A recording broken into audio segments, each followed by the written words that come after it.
For decades, one royal tradition barely changed. Same time, same tone, same setting. Until now. Because this Christmas, King Charles didn't just deliver a message. He delivered it from a place no monarch has ever chosen before. When the palace confirmed that King Charles's Christmas broadcast would air on December 25th as usual, it sounded routine. Almost predictable. But buried in that announcement was one quiet detail that instantly raised eyebrows. This year's message wasn't filmed in a palace. It wasn't recorded at Sandringham. It wasn't even inside a royal residence at all. Instead, cameras rolled inside the Lady Chapel at Westminster Abbey, a decision that subtly shattered decades of precedent. And that was only the beginning. Westminster Abbey isn't just another historic building. It's where kings are crowned, queens are laid to rest, and history never really feels past tense. Choosing the Lady Chapel wasn't random. It's one of the most sacred spaces in the Abbey, surrounded by the tombs of monarchs who shaped Britain's story. 15 kings and queens are buried there.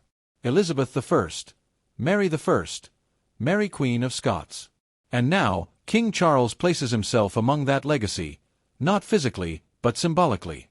And that choice speaks louder than any speech ever could. What makes this even more interesting is that this isn't the first time Charles has quietly rewritten royal rules. Just last year, he broke another long-standing tradition by filming his Christmas message outside a royal residence for the first time since 2006. That broadcast came from Fitzrovia Chapel, a former hospital chapel in London. At the time, many saw it as a touching but unusual choice. Then came the context. That was the same year Charles revealed he was undergoing treatment for cancer. Suddenly, the setting didn't feel accidental at all. The king's health has remained one of the most closely watched subjects in royal circles. The palace has kept details limited, confirming only that he's being treated for an undisclosed form of cancer. His treatment continued through this year, quietly but consistently. Then, in December, Charles shared what many called good news, that his treatment would be reduced in the new year. Supporters celebrated. But royal watchers noticed something else. His Christmas message locations seemed to follow a pattern. Healing, reflection, legacy. Fans online are speculating that these spaces mirror where Charles's mind has been, thoughtful, spiritual, and deeply aware of time. That approach stands in sharp contrast to his late mother. Queen Elizabeth almost always delivered her Christmas messages from familiar royal homes, Buckingham Palace, Windsor Castle, Sandringham. The settings reinforced stability, continuity, a monarchy that never wavered, even when the world outside felt chaotic. Charles, on the other hand, appears to be leaning into meaning over comfort, symbolism over tradition. And that difference defines his reign more than many expected.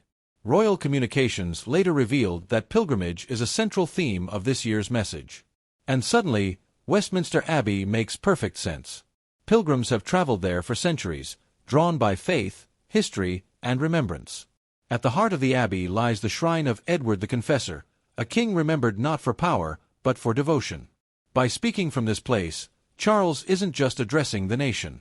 He's aligning himself with a quieter idea of kingship, one rooted in service, reflection, and continuity beyond the crown itself.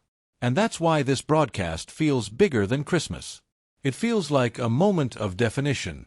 A king stepping away from palace walls and into history itself. Not to rewrite the past, but to position himself within it. Whether this strengthens the monarchy or unsettles traditionalists depends on who you ask. But one thing is clear. King Charles isn't ruling the way anyone expected. So the question is this the future of the monarchy, more personal, more symbolic, more human? Or is tradition slowly being replaced by something entirely new? Let us know what you think. And don't forget to subscribe for more royal stories you won't hear anywhere else.